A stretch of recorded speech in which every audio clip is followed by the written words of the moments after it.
안녕하십니까. 파밍 파트너의 손 대표입니다. 많이 기다리셨습니까? 그렇진 않으실 거고, 또 궁금한 게 또 갖고 왔는데, 농어법인 어떤 업체가 가능할까요? 라는 주제로 오늘 또 여러분들하고 한 10분 정도 또 말씀을 드릴게요. 첫 번째, 농산물 됩니다. 농산물은 면세 상품입니다. 그 다음에 두 번째, 농자재가 됩니다. 농자재. 이거는 부가세가 환급이라든지 영세율로 되는 상품들을 말씀드리는 겁니다. 지금 제가 왜 부가세 자꾸 얘기를 하냐면, 농업법인에 어떤 업체가 가능할까요? 라고 할 때 항상 연관되는 멘트는 부가가치세입니다. 부가가치세.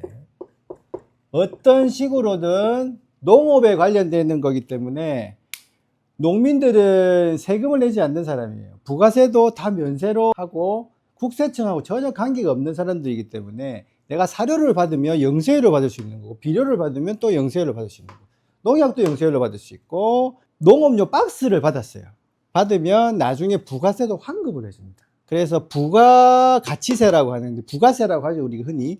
부가세랑 많은 연관이 있다라고 보시면 될 것 같고요. 그러면 부가세하고 어떤 연관이 있는지 잠깐 다시 볼게요.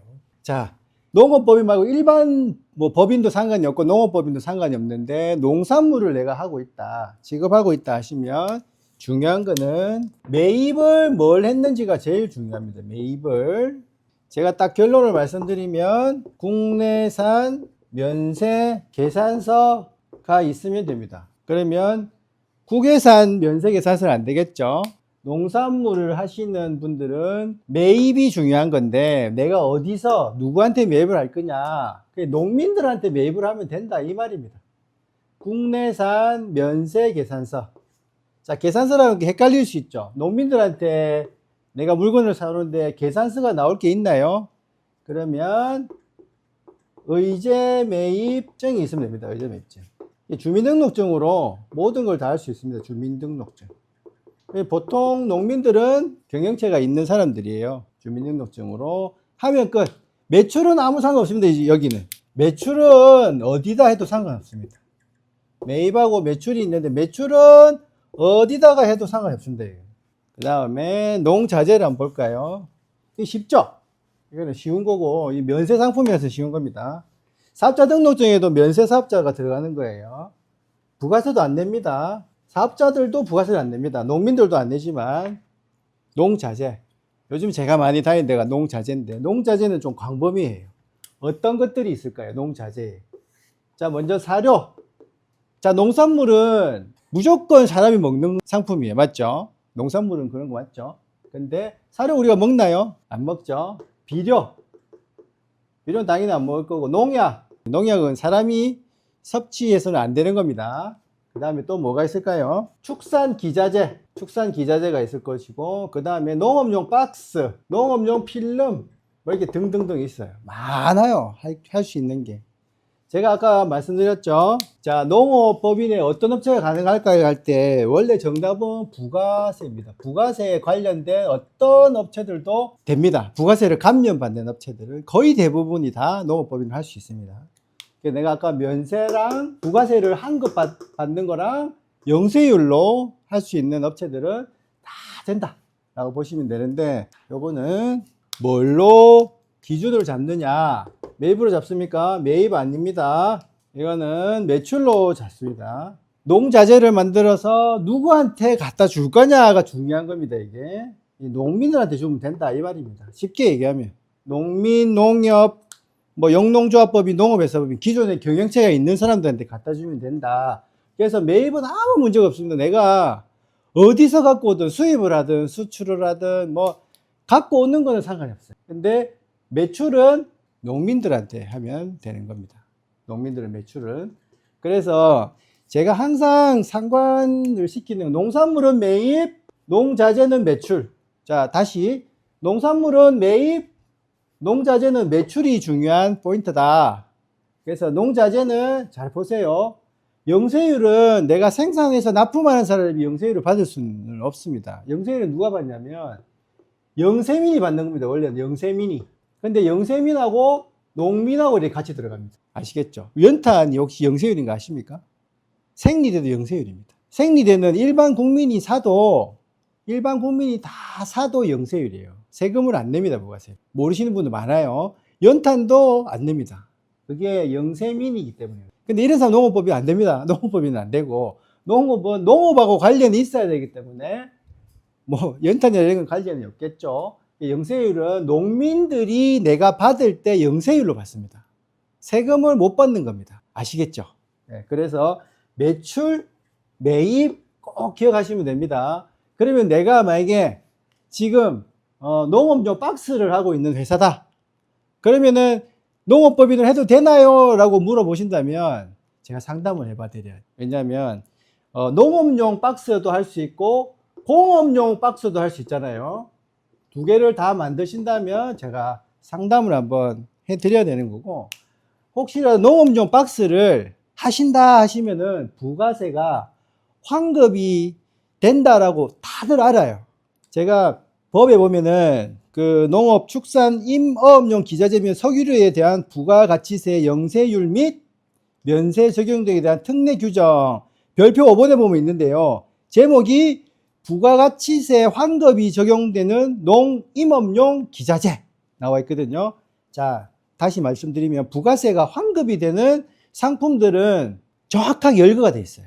딱딱 지정이 다 돼 있어요. 매년 조금씩 추가가 되거나 뭐 빠지거나 할 수는 있는데 다 열거가 돼 있는 상품들이에요. 내가 농민들한테 주거나 축산업체들한테 주는 상품들은 거의 다 환급이라고 보시면 돼요. 그럼 지금 면세, 영세율 빼고는 나머지는 환급밖에 없어요. 내가 좀 읽어봐 드리면 농업용 필름, 여기 아까 있죠? 필름 있었죠? 그 다음에 농업용 파이프, 파이프는 비닐하우스 파이프죠. 비닐하우스 파이프. 그 다음에 농업용 포대 있을 거죠. 그 다음에 농업용 포장상자, 여기 박스죠. 포장상자 나와요. 포장상자로 나옵니다. 포장상자 뒤에 보면 종이 재질의 농산물, 임산물, 축산물 포장용에 한정한다고 딱 떠 있어요. 법에 나와 있는 거 지금 읽어 드리는 겁니다. 그 다음에 과일봉지. 보통 보면 선물 세트 포장용 난좌 같은 거 있죠. 난좌. 이런 거 만드는 업체도 다 농업용 됩니다. 난자를 농업인들한테 납품을 하면 부가세가 환급을 받을 수 있어요. 농업인들은. 그러면 그 난자 만드는 업체는 농업법인이 가능한 겁니다. 아시겠죠? 그 다음에 배지 아시죠? 우리 버섯 만드는 배지 만드는 것도 자재는 아니지만 부가세가 환급이 됩니다. 그 다음에 톱밥은 딱 법에 나와 있어요. 축산용 톱밥입니다. 축산용 톱밥은 바다 깔개용만 됩니다. 깔개용만. 먹지는 않을 거 아니에요. 자, 톱밥을 내가 읽어봐 드리면 원목 상태 그대로이거나 원목을 기계적으로 가공 처리한 상태의 것으로서 가공 및 처리 과정에서 페인트, 기름, 방부제 등이 묻지 않은 폐목재 또는 그 목재의 부산물을 원료로 하여 생산한 것에 한정한다라고 되어 있거든요. 요즘 보면은 우리가 버섯 있죠. 표고버섯을 나무에다가 배지를 넣어서 표고버섯을 만들거든요. 그게 다 쓰면 이렇게 톱밥 회사로 나옵니다. 톱밥 회사에 와서 축산용 톱밥으로 다시 업그레이드가 됩니다. 그 다음에 동력 배토기, 예치기, 그 다음에 조사료가 뭡니까? 조사료? 자, 아까 얘기하던 사료는 뭐라고 했습니까? 영세율이라고 했는데 조사료는 환급 상품이에요. 조사료는 뭐 지피라든지 아주 기초가 되는 것, 뭐 풀, 그 다음에 쌀 하고 나면은 그 풀도 다 조사료 들어갑니다. 조사료. 그 지피라죠. 조사료도 환급이 됩니다. 이렇게 환급이 되는 상품들이 매출로 일으켜지면 농자재를 만드는 회사도 농업법인이 된다. 이렇게 보시면 돼요. 다시 정리를 좀 해드리면, 자, 내가 농산물을 취급합니다. 사과를 취급하는 회사예요. 사과를 취급하면 내가 사과를 누구한테 사옵니까? 농민들한테 사오면 되고, 아니면 뭐 영농조합법인에 사도 되고, 농협에서 사도 되고, 농민들한테 사도 되고, 어디서 사도 상관없어요. 근데 국내산 면세면 됩니다. 그리고 자, 두 번째 이제 농자재. 제가 필름을 만드는 회사입니다. 농업용 필름을 만드는 회사. 여기는 어디서 뭘 사와도 상관없어요. 농업용 필름을 만드는 회사는 우리나라에 필름 플라스틱으로 만들죠. 우리나라 플라스틱이 안 나잖아요. 석유가 안 나듯이 플라스틱도 하나도 안 나는데, 그러면 필름을 만드는 거는 수입을 다 해서 우리가 필름을 만들어서 농민들한테 주면 되죠. 그죠? 사과할 때 바닥 잡초 나지 말라고 까는 거, 그 다음에 또 사과에 또 열이 밑에서부터 반사되고 반사용 필름도 있고 다 있어요. 그래서 그런 필름을 만드는 업체도 내가 농민들한테 매출을 일으키면 농업법인이 된다라고 생각하시면 되고, 축산기저제도 많아요.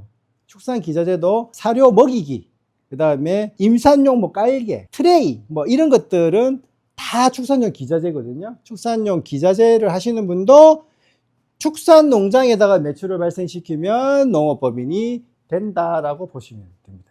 제가 그 간단하게 설명을 드렸는데, 농산물은 매입, 농자재는 매출만 기억하시면 되고요.